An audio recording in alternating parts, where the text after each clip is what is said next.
Hi, everyone. Thanks for joining. We're just going to give it 1 or 2 minutes just to give people time to log in here.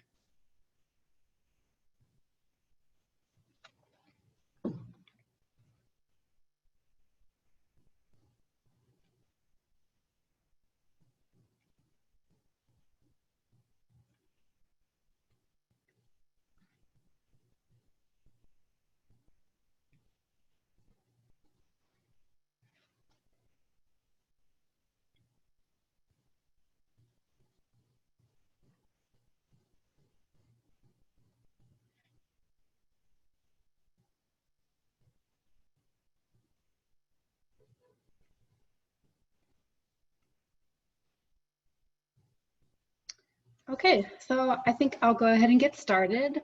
Hi, everyone, and thanks for tuning in today. My name is Maggie Downing. I'm the manager of digital imaging at the Conservation Center for Art and Historic Artifacts in Philadelphia. Today, I'm kicking off the first of a series of 6 short focused webinars related to digitization. All of these will be recorded and a link will be sent to the registrants once the recording is posted. In this episode, I'll be talking about prioritizing collections for digitization projects. We'll take a look at some of the things you want to consider when prioritizing groups of materials for a large-scale digitization project. I'll take a few questions at the end, but I'll also list my email address, and I encourage you to reach out with any questions you may have as we go through. So throughout this series, I'm going to be illustrating my slides with public domain artworks from collections that have been digitized and put online. And all of the images in today's presentation are by Morris Young. And he is an artist of the Vienna Secession. He's from Austria. And these are turn-of-the-century postcards and were digitized by the Metropolitan Museum of Art. So first, let's talk about why you would need to prioritize your collections in the first place. Maybe you have a goal to digitize everything in your collection, so you may think it's easiest to just start at one end of the room and go box by box until you hit the end. While this would, if you only have a very, very small collection, this approach could make sense. But if you're the stewards of roomfuls of diverse materials or of collections that consist of many smaller collections, it's important to figure out where you're going to start in order to make sure that you're fulfilling your mission and maintaining your project momentum. So let's say you don't even have any funding right now for scanning. Prioritizing your collections is still a great thing to undertake. I'm sure some of you have been in a situation where you find out about a grant opportunity, but the deadline is just 1 week away. Or maybe you find out about it and you have a full month to prepare it, but it just so happens to be in the middle of your busiest installation cycle. Well, if you have a few projects in mind already, you may still be able to pull this off. Prioritizing and sketching out projects can also help you advocate for resources to funders and upper administration, where you can show people specifically what the results will be. You can begin to demonstrate its value and turn a seemingly vague and lofty goal into something more concrete.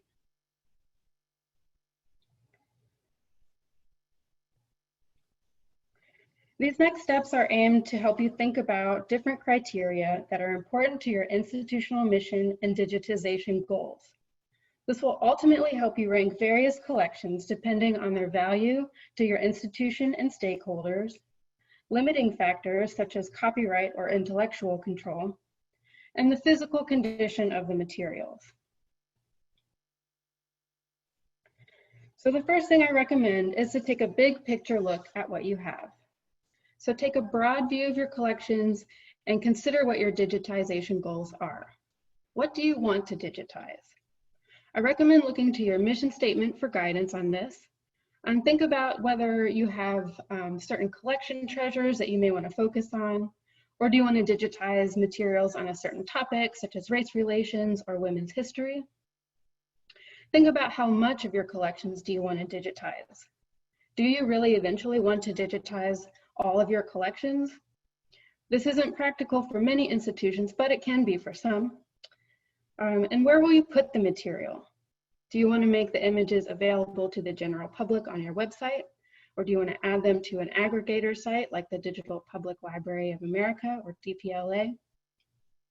Or will these be more intended for reading room access only, or used in in-gallery apps? And lastly, who is it for? Will these materials mostly be used by museum staff doing research, or by local historians or art historians, genealogists, or graphic designers? Or more by museum visitors and the general public?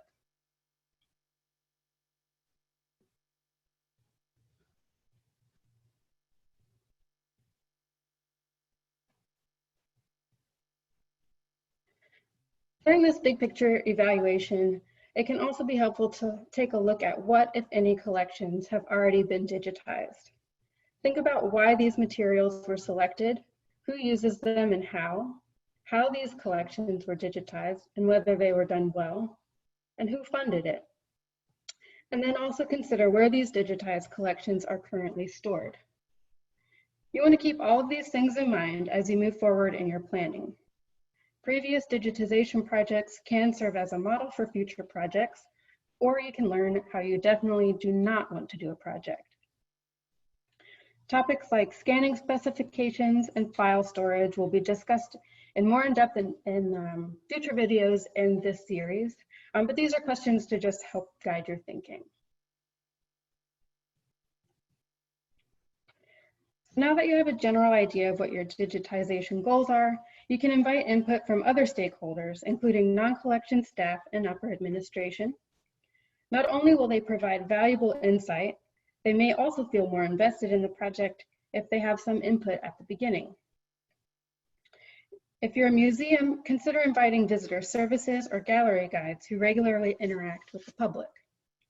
And if you serve a broad public, consider asking for their input as well, perhaps in the form of a survey or gallery interviews.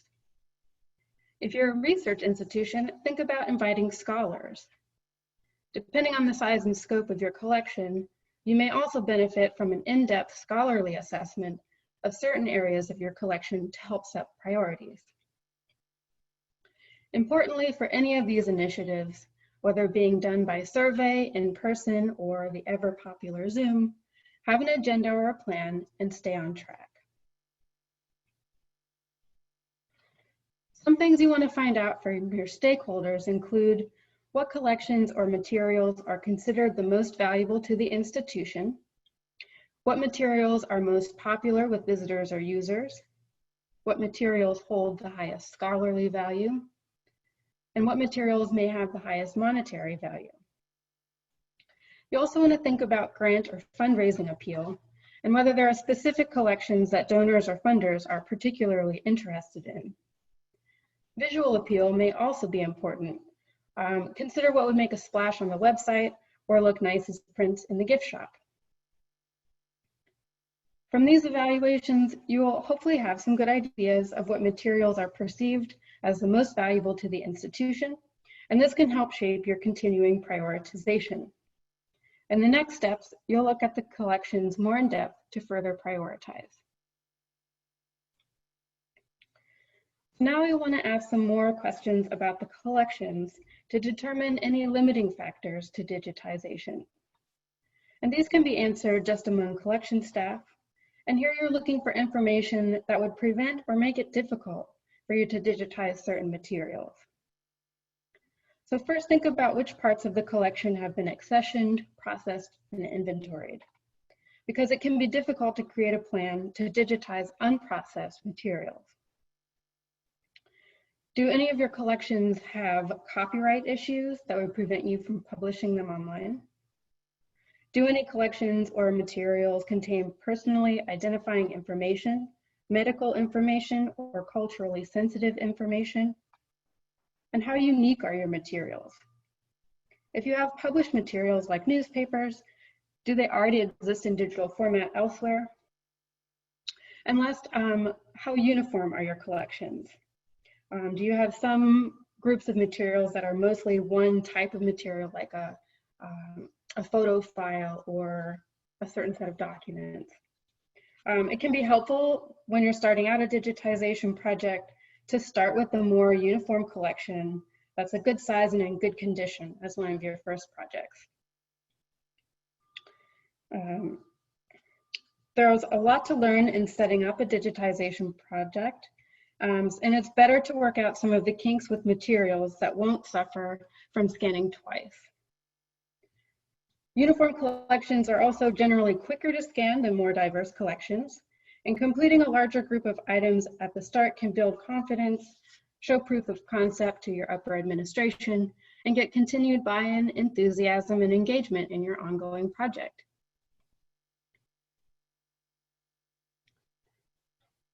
You also want to ask some condition questions. So if you have a conservator, you'll definitely want to include them in these discussions. Think about where your material is stored.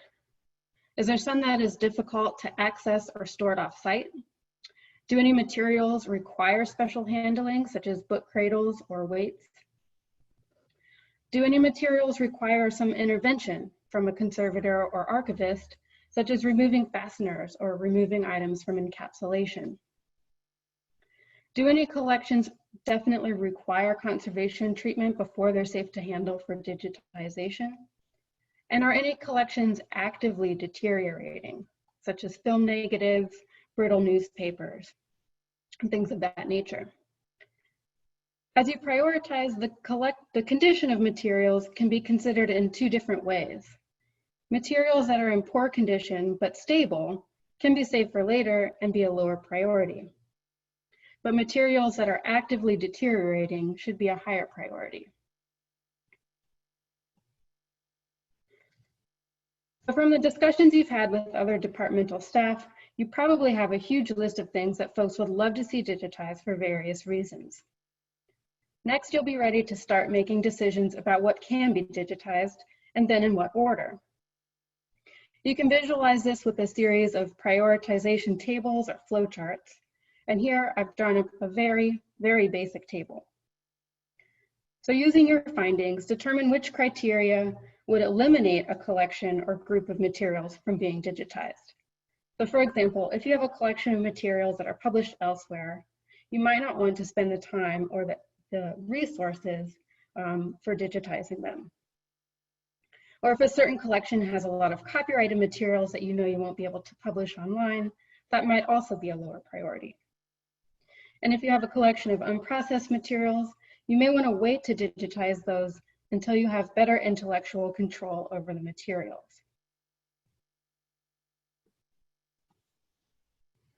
Once you've determined whether you can digitize, now you can determine which criteria are most important to your project.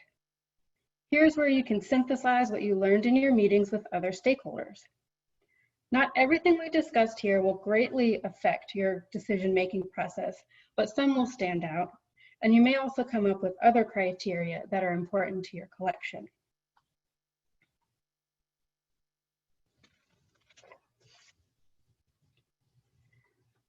Importantly here is to record all of your decisions in writing.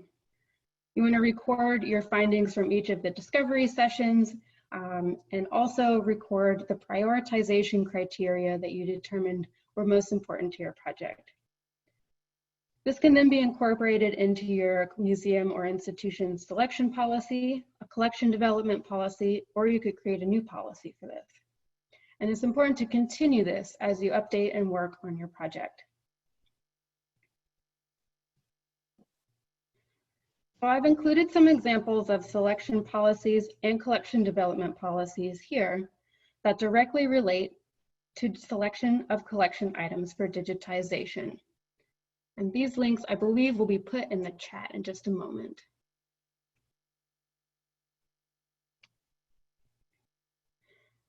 So these steps I discussed today are aimed to help you think about different criteria that are important to your institutional mission and digitization goals, keeping in mind that these factors will vary for each institution. I hope that this breakdown of how to think about prioritization has been helpful.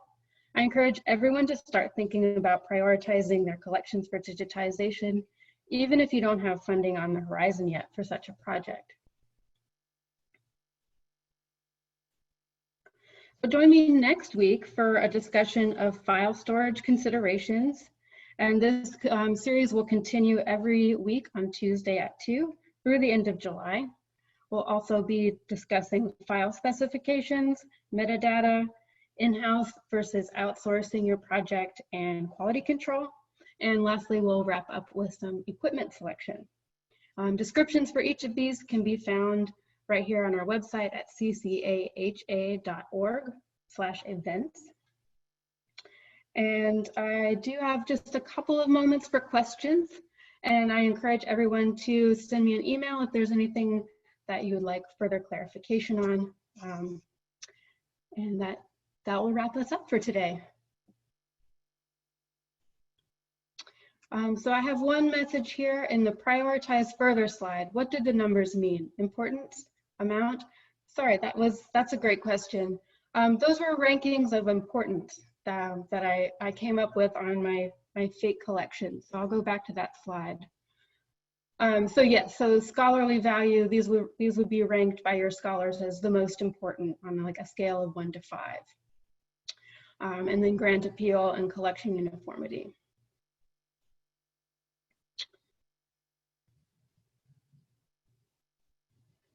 I have another message here. Can you talk about the aggregator sites? Yes, so the one I mentioned is the Digital Public Library of America, and they work with other statewide aggregator sites that work with archives and collections within their states.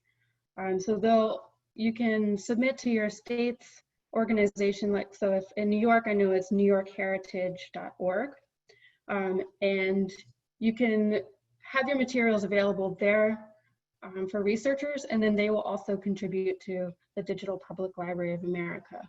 There's other versions of it, other sites similar to it, like the Digital Public Library of the Caribbean, but essentially these take images and metadata from various collections and make them all searchable in one site.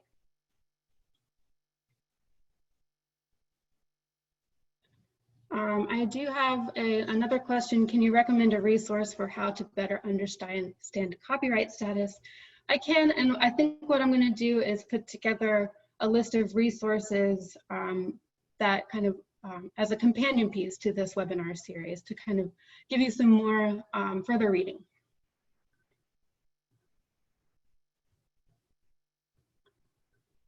So in the interest of time, I think I will wrap up today, but here again is my email address, and I really look forward to hearing from everybody and continuing this new session or this new series with everybody. Thank you all.